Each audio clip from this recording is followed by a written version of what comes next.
Ahí creo que estoy grabando.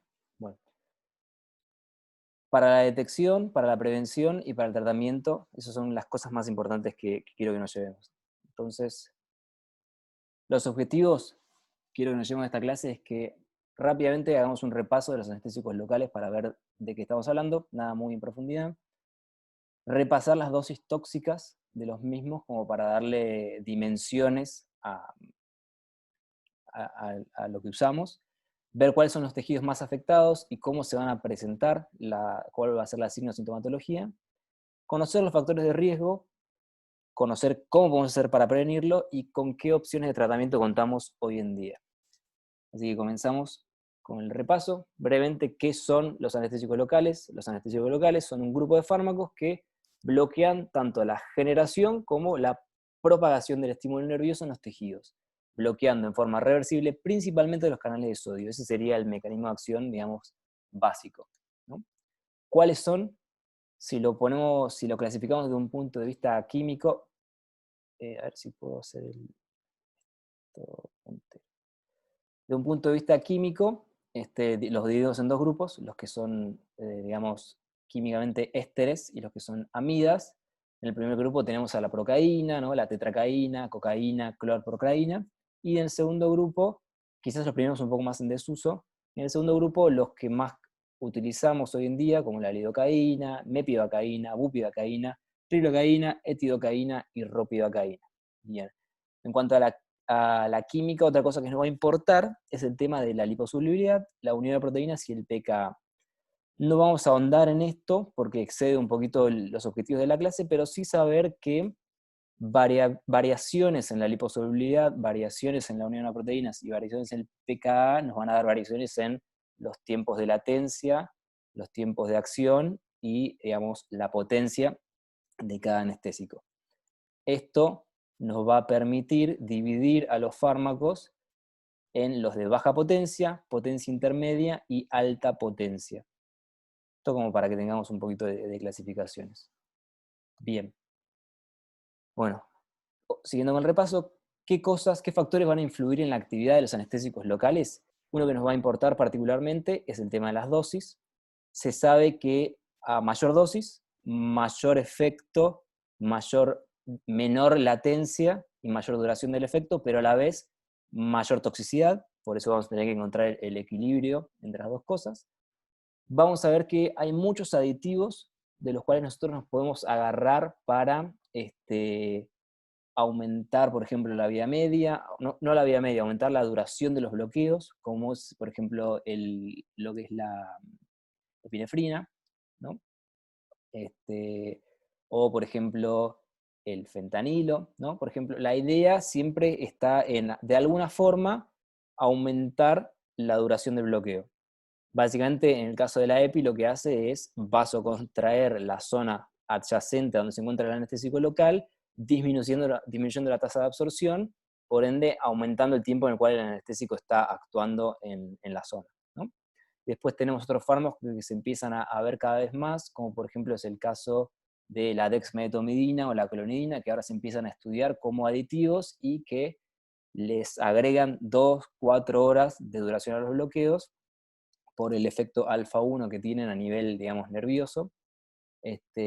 Otro fármaco que se vio que ahora hoy en día se considera uno de los mejores coadyuvantes es la dexametasona. En bloqueos puede llegar hasta aumentar hasta 10 horas la duración de los bloqueos, no es cosa menor, pero bueno, son simplemente para nombrarlo, de vuelta, excede un poquito el objetivo de la clase, estaría bueno después verlo en otra clase más en profundidad y si alguno utilizó alguna vez, si alguno utilizó alguna vez dexmedetomidina, clonidina, dexametasona o algún otro coadyuvante en sus bloqueos y quiera comentarlo, es libre. Yo me acuerdo cuando estaba haciendo la residencia, mirá, hace 2000 años, ya había hecho un trabajo con adición de clonidina. O sea que son modas que llegan, se van y después vuelven otra vez. Perdón, Max, ¿para qué tipo de bloqueos? Para bloqueos centrales. Habíamos hecho un trabajo para bloqueos centrales. La verdad que lo que recuerdo vagamente de esa experiencia fue que la clonidina le daba una sedación Sí, importante al paciente, que incluso ayudaba un poco la anestesia también, porque de paso lo sedaba. Y prolongaba la duración de acción del anestésico local. Eso es lo que me acuerdo, que es poco. perfecto. No, sí, está buenísimo. Sí, eso es uno de los limitantes que dicen los estudios de la clonina, de la dexmedetomidina, que justamente, pero como dijiste, puede ser una ventaja.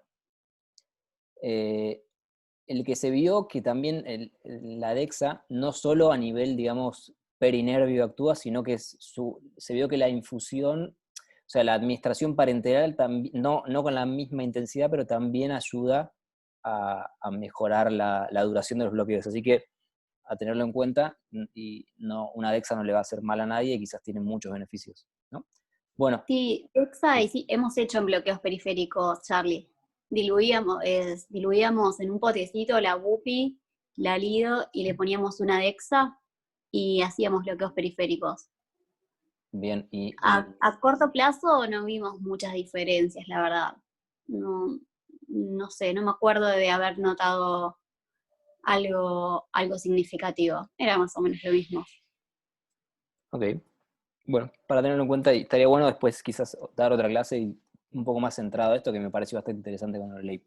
Bueno, otra cosa, Disculpe, sí, no, justamente también con la clonidina, la verdad que no me pareció tampoco, Sofía, habías hablado vos recién, no me pareció algo tan representativo como para decir, uy, la empiezo a usar ahora. ¿Entendés? La verdad no notamos un gran beneficio o un cambio en los bloqueos. Sí, notamos esos efectos que te mencioné antes, pero tampoco como para adoptarla y decir de ahora en más voy a adicionar siempre clonidina. ok. Avanzamos, dale. A ver, aprovecho ahí que se conectó Damián. Damián, ¿me escuchás? Sí, te escucho. Quizás, Hola. ¿cómo va? Quizás nos puedes ayudar justo en algo, estamos hablando del tema de los aditivos, vos que haces muchos bloqueos periféricos, estamos hablando de la utilización de clonidina, dexmedetomidina, dexa, y otros.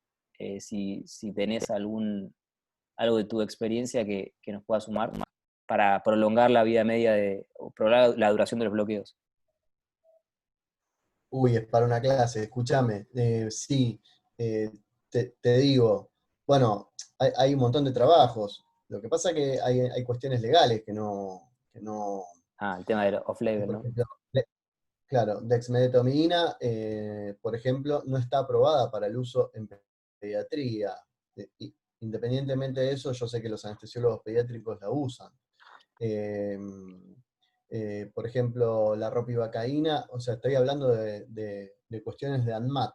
La ropivacaína no se usa, o sea, no está aprobada para su uso subaracnoideo, en Argentina por lo menos, y bueno, hay gente que la usa. O sea, con eso el tema de los adictivos es complicado. Claro, o Lo que sea, hasta ahora sí, o sea, sí funciona es... por eso es para una clase, porque hay varias cuestiones. La UPI hiperbárica, eh, digamos, perdón, los anestésicos locales con o sin conservantes, que no la aclaran, si se pueden usar o no, bueno, hay varias cuestiones. ok, perfecto. Bueno, seguimos así, no perdemos mucho tiempo en esta primera parte. Dale. Eh, Otra cosa importante que influye en lo que es la actividad, dijimos, va a ser el lugar de inyección. Van a haber lugares que van a ser muy vascularizados de por sí, por ende van a tener una alta absorción del anestésico local, y lugares que son complicados de llegar y tienen, digamos, una relación muy cercana con grandes estructuras vasculares, ¿no? Como los bloqueos de los plexos o cualquier otro bloqueo que va cerca de un digamos, paquete vascular importante para tener en cuenta a la hora de la inyección. Y bueno, después solo para nombrarlo, lo que es la carbonación y el ajuste del pH, la combinación de distintos anestésicos locales y el embarazo son factores que van a alterar en mayor o menor medida lo que es aumentar el tiempo de latencia, lo que es disminuir, aumentar la potencia, ¿no? Pero bueno, nada más solo para nombrarlo. Bien, y acá, para ver un poquito el tema de las dosis, de lo que veníamos diciendo, a ver, hay un cuadrito que está resumiendo un poquito para tener una idea del número que nos tenemos que llevar, ¿no? Acá lo que estaría diciendo es todos los distintos anestésicos, ¿no? Divididos en ésteres y amidas, y te dice cuál es la dosis máxima en bolo que se puede dar sin y con vasoconstrictor, ¿no? Expresado en miligramos por kilogramo.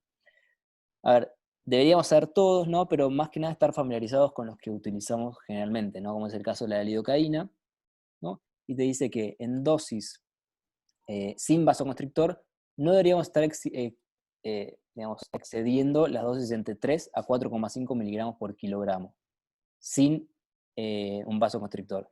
En cambio, cuando le damos epinefrina, vamos a ver que la dosis se va a 6-7.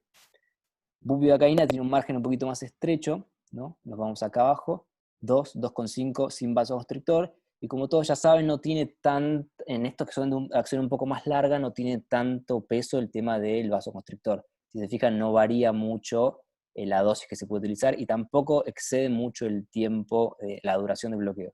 ¿Okay? Simplemente para que quede el cuadro yo después si quieren paso a la clase, queda acá, no es nada que no se encuentre en cualquier lado, pero está como resumido, para que lo tengan y lo tengan en mente. Pero por lo menos saber cuáles, o sea, los que utilizamos frecuentemente, tener el número en mente. Gerardo. Bien. Bien, entonces, una cosa importante en cuanto a dar las dosis es tomarse estos minutos para hacer las cuentas bien, por así decirlo, y saber cuánto podemos darle a cada paciente. ¿Okay? Nosotros sabemos que cada fármaco tiene una dosis máxima, que dijimos, que era esta de acá atrás, ¿no? La dosis máxima que le podemos dar en bolo. Si lo multiplicamos por el peso corporal del paciente, nos va a dar la dosis máxima expresada en miligramos que le podemos dar a cada paciente. Este es un tema, el tema del peso corporal ideal. Por lo que estuve leyendo, no hay un consenso en cuanto a si se calcula con la dosis de peso ideal o de peso real, digamos. Lo que muchos dicen es que si uno calcula la dosis en base al peso corporal total en pacientes obesos, pacientes embarazadas, estamos sobredosificando y exponiendo a los pacientes a un mayor riesgo. Por eso lo que muchos recomiendan es dar con peso corporal ideal. Nada, para tener en cuenta. Ahora, si damos un ejemplo para reflejar un poquito las cuentas, en el caso de la lidocaína, dijimos recién que la dosis máxima de fármaco que podemos dar sin epinefrina es 4,5 miligramos kilogramo. Si lo hacemos por un paciente de 60 kilos, estamos hablando de que a ese paciente, como máximo, le podemos dar 270 miligramos. Una cosa que no dije de este cuadro que vimos recién, es que esas dosis son las dosis para efectos graves de la toxicidad sistémica. Los efectos locales y cualquier otro efecto pueden verse con concentraciones más bajas. Esto simplemente apunta a, digamos, los valores límites a partir de los cuales ya empieza a haber un gran riesgo de alteraciones cardiovasculares severas, incluso la muerte, ¿no? Entonces, saber que las dosis que se manejan deberían ser menores a estos valores que vimos recién, pero que estos serían como los límites extremos y los que nos acercan a este síndrome que vamos a ver ahora de toxicidad sistémica. Bien, seguimos entonces con epinefrina. Vamos a ver que dijimos que la duración, la dosis que podemos utilizar se prolonga bastante, ¿no? En vez de 4,5 tenemos 7 miligramos kilo. Mismo el paciente de 60 kilos, estamos hablando de un total de 420 miligramos, casi el doble de la dosis que podríamos utilizar. ¿Okay? Bien, ahora, ¿cuánto volumen le podemos dar? Esto va a depender obviamente de la concentración en la cual venga el fármaco. De vuelta con el ejemplo de la lidocaína, si no utilizamos epinefrina, tenemos una lidocaína, por ejemplo, al 2%, que es lo mismo que decir que hay 20 miligramos de lido por mililitro. Lo que hacemos es, tomamos la dosis máxima que le podríamos dar, lo dividimos por la concentración de la infusión que le vamos a dar, y esto nos va a dar el volumen máximo que le podemos dar de esta solución al paciente sin exceder los riesgos, digamos, sin el riesgo de un paro cardiovascular o de efectos sistémicos bien graves, ¿no? Ahora, en el caso de la epinefrina, la lidocaína con epinefrina, lo que vamos a ver es que, no sé si ahí se llega, ahí está, utilizando la misma dilución, ¿no? La misma concentración de lido al 2%, dijimos que 420 miligramos es la dosis máxima que le podríamos dar. Nuevamente, si lo dividimos por la dilución, nos va a dar un volumen máximo de 21 mililitros a este paciente de 60 kilos. ¿Por qué quiero renombrar esto? Porque nosotros tenemos en el cajón de las drogas una lido de 20 mililitros, que es, o sea, es con y sin epi, y en un caso, en un paciente de 60 kilogramos, si le damos toda la ampolla, lo podemos llegar a matar, y en la otra también lo podemos llegar a matar, pero estaremos por debajo de este valor. Nada, esto simplemente, quizás me enrosqué un poco, pero es para que tengamos en cuenta esta fórmula, no lo olvidemos, y tomarnos el trabajo de, cuando estemos por manejar anestésicos locales, calcular bien la dosis y no olvidarse de la gravedad. ¿La gravedad de qué? De que ocurra esto, de que ocurra el LAST o la toxicidad sistémica por anestésicos locales. Estas son sus siglas en inglés. Y esto es lo que nos vamos a centrar en la clase. ¿Ok?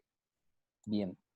En cuanto al LAST, vamos a decir que es una entidad poco frecuente. Los valores varían mucho entre estudios, pero todos más o menos están entre lo mismo. Habla entre un caso entre 1000 procedimientos o uno entre 1600 bloqueos periféricos. La mayoría de los estudios se hacen en pacientes con bloqueos, o sea, se hicieron en pacientes que recibieron bloqueos periféricos. Esta diferencia entre la incidencia está dada por la aparición, por decirlo de alguna manera, o por el mayor uso de lo que es los bloqueos equioguiados. Bueno, esto me adelanto un poquito. Que bajó muchísimo la incidencia de los casos. Esto es otra cosa que quiero nombrar, es que los efectos tóxicos aparecen instantáneamente a una administración del anestésico local o hasta 60 minutos o incluso más tiempo después de administrarlo. Lo nombro ahora, lo vamos a ver después en un ratito, pero para tener en cuenta de que no es algo que doy el anestésico y si no pasó a los 5 minutos ya está, zafé, sino tener en cuenta de que puede ocurrir varios minutos o incluso días después, vamos a ver cuándo. Bien, acá ya en adelante me spoileé. Los dos órganos que se van a ver principalmente afectados van a ser el sistema nervioso central y el sistema nervioso y el sistema cardiovascular. Tiene lógica si uno se pone a pensar que es un fármaco que actúa a nivel de canales voltaje dependiente, que los tejidos que se vean más afectados son los tejidos que tienen muchos canales voltaje dependientes, no solo de sodio, sino de potasio, sino de calcio, pero no, como para acordarse y hacer la relación fácil, no es muy complicado acordárselo, pero el corazón y de por qué el corazón y el sistema nervioso central son los más afectados. ¿Okay? Bien, ¿qué más tenemos?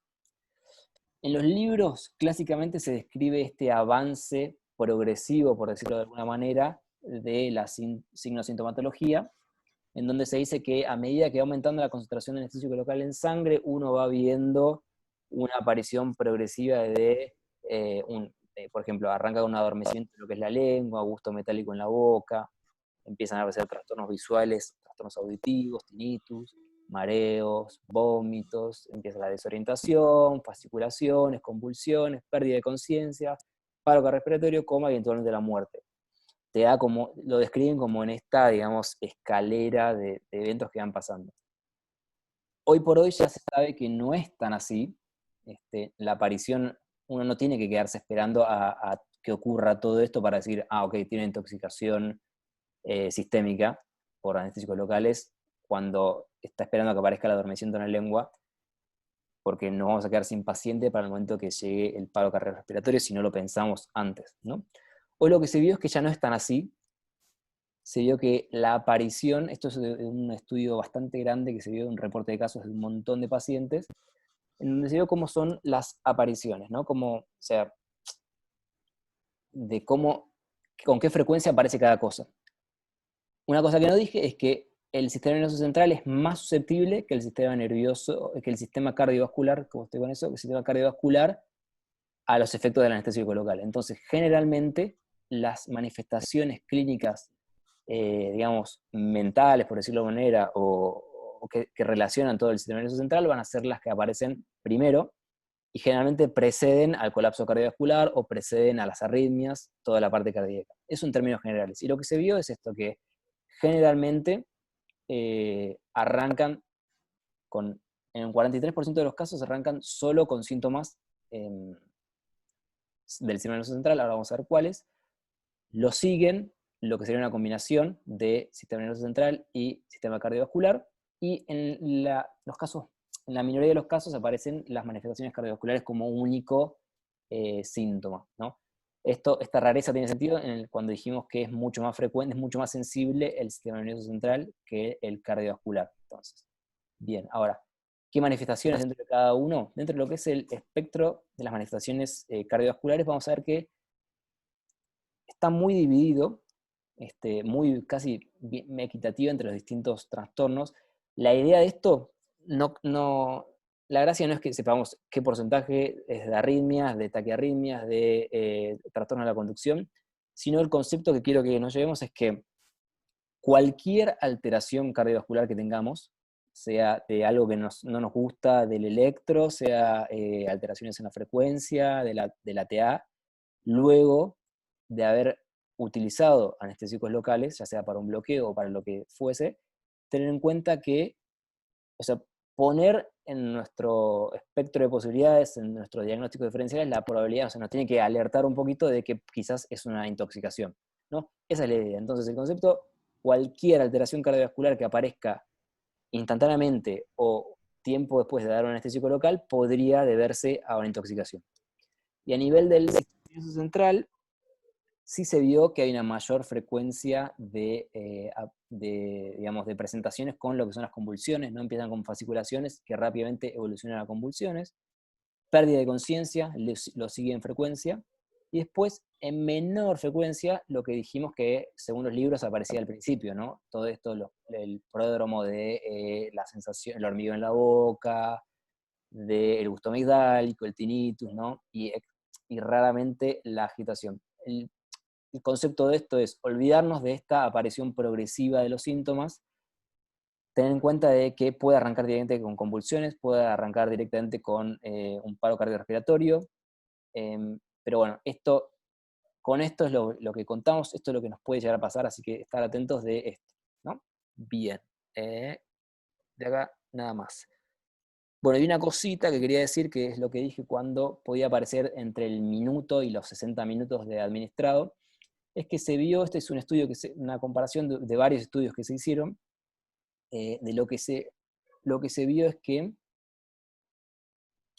a medida que fue mejorando el tema de la administración del anestésico, ya sea con los bloqueos o con un mejor manejo de la anatomía o con lo que sea, el porcentaje de casos de LAST que aparecen en menos de un minuto van disminuyendo, y tienden a aumentar un poco la cantidad de episodios que aparecen varios minutos después de administrado.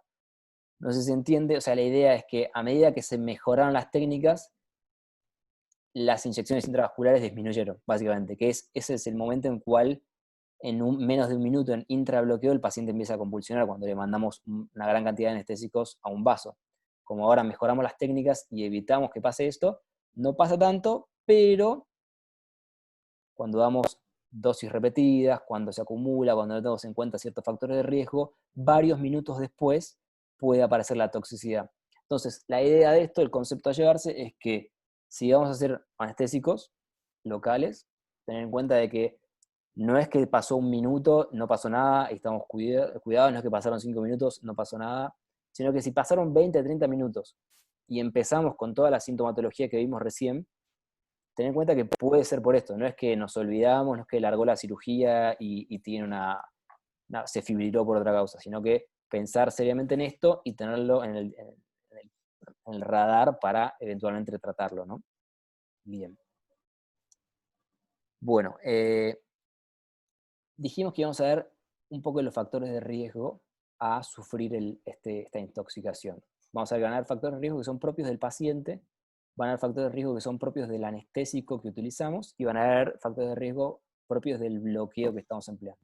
¿Okay? En cuanto al paciente, lo que se vio es que Lo que está indiscutido es que en los extremos de la vida, sean neonatos o sean ancianos mayores, son las poblaciones de mayor riesgo. Varios de los estudios se ponen de acuerdo en poner este corte, digamos, ¿no? Pacientes de menos de 16 años y pacientes de más de 60 años son los que se encuentran en mayor riesgo. La idea es la siguiente: mientras más joven es el paciente, por ejemplo un paciente neonato, el sistema enzimático hepático se encuentra inmaduro. Entonces todo lo que es la metabolización del anestésico local se ve afectada, por ende su acumulación es mucho más rápida y la toxicidad mucho más rápida también. Lo mismo pasa en un paciente muy anciano. No es que está inmaduro, sino que ya empieza a ser menos eficiente. Entonces una dosis de lidocaína que quizás una persona de 30 años dura 120 minutos, o por decirlo, ¿no? 60 minutos, en un paciente de 80 años quizás dura el doble o el triple. Entonces tenerlo en cuenta a la hora de evaluar al paciente. Si estamos tratando de un paciente muy añoso o un paciente muy chico, tener en cuenta que puede llegar a pasar esto. Se está terminando el tiempo, así que rápido mando otro link, así se conectan. ¿Parece? Dale, Charlie. Bien. ID y contra, Charlie. Dale, ahí mando.